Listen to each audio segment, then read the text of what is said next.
Ce mercredi, à Beijing en Chine, le vice-président Thiemokomile Kone est reçu à l'Université de la Communication. Devant un parterre d'officiels, d'universitaires et d'étudiants, le vice-président se prononce sur le thème « Les échanges humains et culturels de la coopération sino-africaine ». Les échanges humains entre la Chine et l'Afrique n'ont pas cessé de se renforcer pour devenir un pilier de la coopération sino-africaine, établissant des liens profonds entre les deux régions pour mieux jeter les bases d'une collaboration plus durable. Ce forum marque la volonté et l'engagement des plus hautes personnalités des peuples chinois et africains à poursuivre et à approfondir leurs relations dans un cadre plus formel et mieux organisé.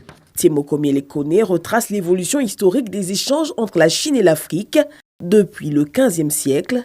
Il dresse le bilan de ces échanges et les perspectives d'une coopération gagnant-gagnant. La Côte d'Ivoire, pour ce qui la concerne, a reçu en visite officielle en 1992 le président de la République populaire de Chine, son Excellence M. Jiang Zemin.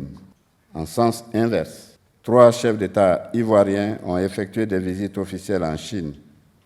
Le président Alassane Ouattara est le chef d'État ivoirien à avoir effectué le plus de visites en Chine, dont la plus récente s'est déroulée le 28 août au 4 septembre 2018. En unissant leurs efforts, la Chine et l'Afrique pourront relever ensemble les défis mondiaux et contribuer à une gouvernance internationale plus juste et plus équilibrée. Des mots salués par le président de l'université, Dr Shouting Zhang, qui n'a pas manqué de féliciter la qualité de la coopération. L'université a d'ailleurs élevé le chef de l'État, Alassane Ouattara, au rang de professeur honoraire, une distinction pour son rôle important dans la consolidation de la coopération entre le continent et la Chine.